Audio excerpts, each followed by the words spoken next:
Hey, I'm Forge, and welcome back to the second episode of Conquering the Nordlands, my Ultimate Ironman Progress series. If you haven't seen the first episode, then I've gotta ask, what are you doing here? I left a link to the first video in the description, so go watch that before you continue. For those of you who have seen the first episode, you might have noticed that the title of the series has changed. The answer to the question that you may or may not be thinking is, the old title was Sacrifice on the Altar of Progress. It was the first thing to change, and it probably won't be the last. Anyways, there's a bunch of good stuff in this episode, so I'll quit rambling and get right to it. At the end of episode 1, I talked about my plan to flinch mountain trolls for the Adamant Warhammer, an upgrade so massive that it literally quadruples the stats of my current weapon and gives me a fighting chance against the Dragon. There's just a couple of problems with that plan.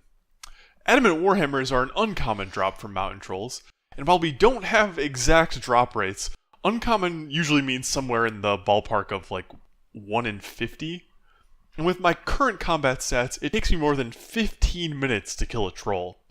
That's almost as bad as that bear from last episode, and we only had to kill one of those. Unless I get really lucky, and I won't, trust me, I'm staring down a 12.5-hour grind for this Warhammer. And I just don't want to do that. So instead, I'm going to kill rock crabs full time to get my combat stats up to par. To beat the Dragon and Cochet, I'm going to need base 50 combat stats anyways, so doing it now just hits two birds with one stone.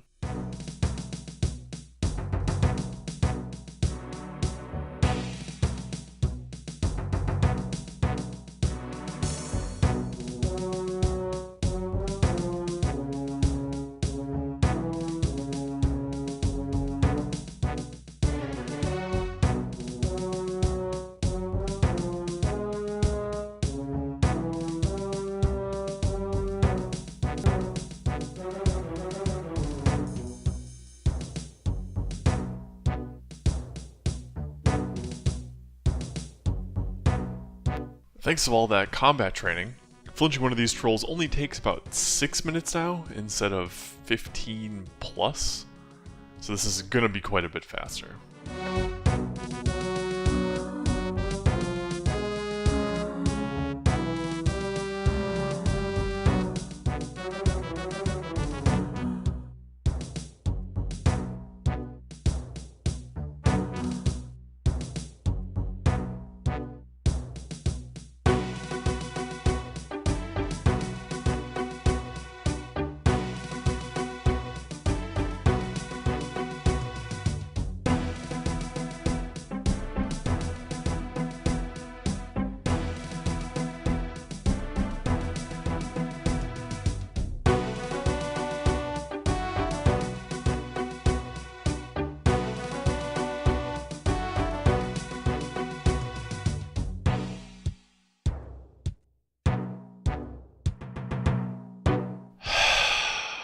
There it is.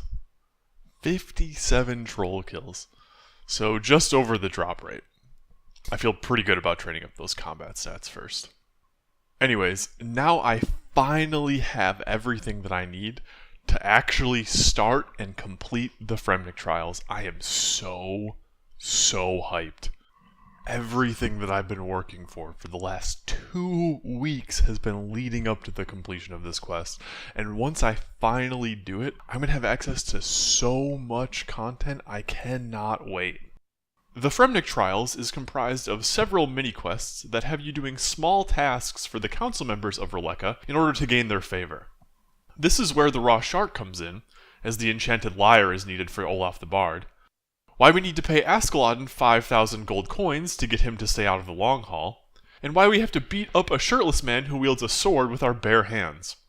This man, by the way, has the mark of the God of Chaos tattooed on his chest and literally cannot die. Wait, did I say small tasks? The only notable task that I have not yet brought up is for Manny the Reveler. Manny's task isn't notable because it's difficult, or challenging, because it's neither, but because it is the only subquest that requires me to voluntarily leave the boundaries of the Fremennik province. As is tradition, I recorded the entire trip, so you guys know I'm not breaking any rules while trekking through the land of heathens.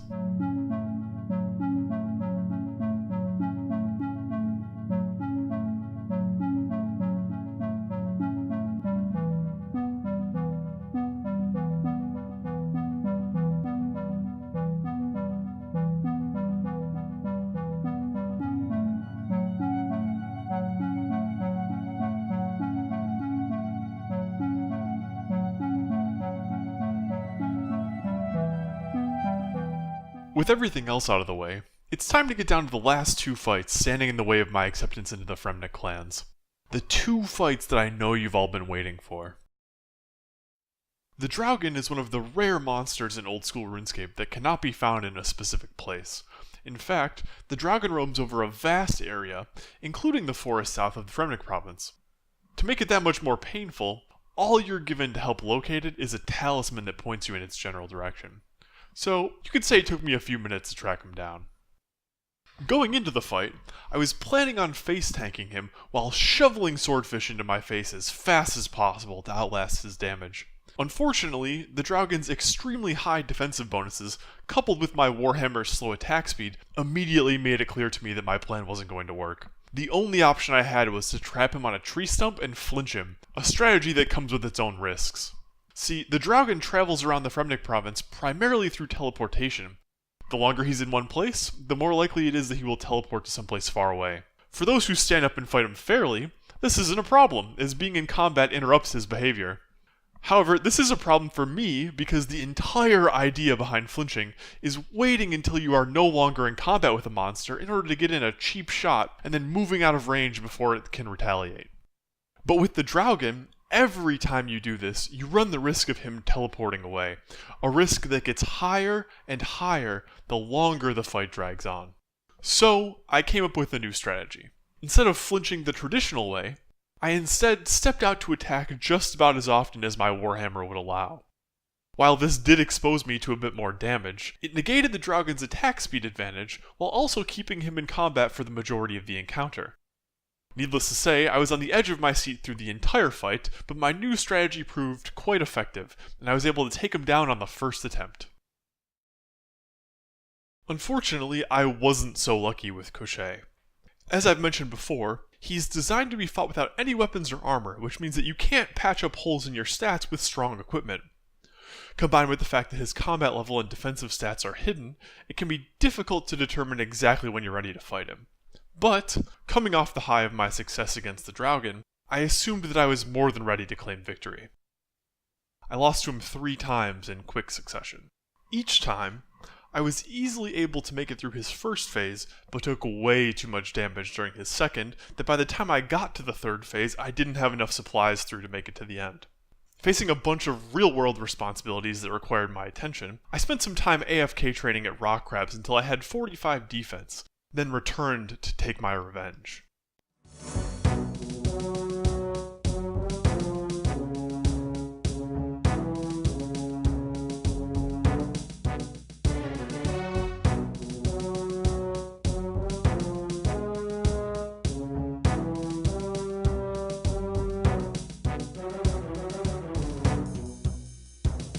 With Cochet defeated, I can finally complete the Fremennik trials. I mentioned it earlier, but literally every single action I've taken since starting this account 2 weeks ago has led up to this exact moment, and it feels great to have gotten this far. With the completion of the Fremennik trials, we get a ton of experience spread across a number of useful skills, access to everything Roleka has to offer, unlocking a ton of useful training methods, and all access pass to Netazat and Yatizo, which gives us a great place to get gear upgrades, and a whole lot more.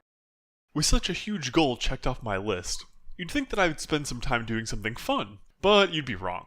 To officially close out the beginner scrub phase of the account, I wanted to complete 2 other quests, Death Plateau and Mountain Daughter. Death Plateau is obvious for a lot of you because it gives us access to climbing boots, a major step up in the quality of my foot slots. And Mountain Daughter for access to the Bear Head, a helmet that not only has the biggest dick fashionscape in the entire Fremennik province, but also somehow has the 3rd highest mage defense on a helmet in the entire game. Anyways, I chose to dive into Death Plateau first, as climbing boots are best in slot until Spiritual Mage is at 83 Slayer, and that's a long way away. The quest requires a fair amount of coins, 10 bread, 10 cooked trout, and an iron bar. Of these items, only the iron bar can be obtained inside my area restrictions, so I hopped right into leveling up my mining and smithing skills. The mine underneath Yatizo is going to be a fantastic source of ore throughout the life of this account, as it contains almost every single type of ore rock in the game, except for runite and copper? Wait a minute.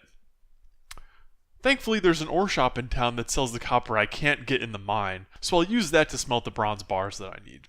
Through the early levels, I'm going to hammer together whatever fetches the highest price from the general store, but once I get to 7 smithing, I'm going to start making bronze knives, as they will come in handy shortly when I start training ranged. There it is. Finally, my first iron bar. Now let's get on to that quest. But first, I used up all of my knives on rock crabs. As I mentioned earlier, we're going to need a bunch of bread and cooked trout, neither of which I can obtain inside my allowed area. To that end, I decided to walk all the way down to East Ardoyne and purchase bread from the baker's stall, then home teleport, walk to Barbarian Village, and fish up and cook trout. From there, I made my way all the way up into Berthorpe and started the quest. Death Plateau can be rough due to the sheer amount of walking required to talk to all of the NPCs. On a normal account with stamina potions, it isn't too bad, but on this account with no stamina potions and only 16 agility, man, all this walking is painful. You can be damn sure I'm going to be grinding out agility after wrapping up these quests. So, Death Plateau has an optional item you can bring along that I haven't talked about yet, a Blurberry Special. Bringing this drink along allows you to get Harold the Guard drunk before you gamble with him, basically ensuring that you win. But the only place for an Ironman to get one is in the Grand Tree. And I, Ever the Sloth, didn't feel like going out there to get one. And that was a huge mistake. See, Harold fleeced me for about 500 gold before I started winning, and it took me twice as long to bankrupt him as it would have if I had just gone to the tree and picked up the damn cocktail. So I learned a valuable lesson there. There isn't really anything else interesting about Death Plateau, so I wrapped up the quest, dropped the steel claws you get as a reward, started Troll Stronghold so I could use the mountain path back to the Fremennik province, bought some boots from Tenzig, and headed home. Next up on the docket is Mountain Daughter, which requires 20 agility. So I'm here at the Basalt Rocks, and whenever I manage to make it past this first obstacle, I'm gonna bang out those levels as fast as possible. Oh! Well, that was easy. Completing Mountain Daughter means beating a delusional man in a bear suit masquerading as a barbarian god known as the Kendall. He hits pretty hard, and I have crap armor, so I'm going to safe spot him with ranged. As usual, that means I have to do something else before I can actually start the quest. In this case, it's making a bunch of iron arrows and banging out 35 fletching for the willow shortbow. Then I just need to gather a few range levels from the rock crabs and we'll be off. The quest starts with you intruding on a tribal village that's starving to death, and results in you doing their chieftain a lot of favors, from brokering peace agreements to providing them with a steady source of food. That latter part is notable because, again, I have to leave the Fremennik province. Thankfully this time, it's just a quick jaunt over to White Wolf Mountain to grab some berries, and doesn't require me to generate any EXP. Then we're back, and it's time to face off with the Kendall. And I have to say, this fight is a joke. I'm not wearing any range gear, my range level isn't even 40, and I'm using a willow shortbow with iron arrows, and it took me about 3 minutes. But it rewards us with the bear head, so who am I to complain? With the fight wrapped up, all that's left is a quick jog back over to camp and a burial ceremony, and the quest is done. The experience I get as a reward is equivalent to burying almost 500 bones, and tips me over to 29 prayer, saving a ton of time on the grind to 43. And of course, the bear head makes us look like a real king of the Nordlands, even more so than the other Fremennik helmets that I'll no doubt be wearing in the coming months. But that's all for this video. Thank you so much for watching. I got a lot of really great feedback after the last episode, so I'm excited to read in the comments if you think this second episode is a step up in quality. I'm also going to begin streaming my progress on the account this Sunday at 12 PM Eastern Standard Time, so check me out over there if you're interested in experiencing the thrilling Fremennik gameplay in real time. Thanks again for watching, I'm Forge, and I'll see you next time.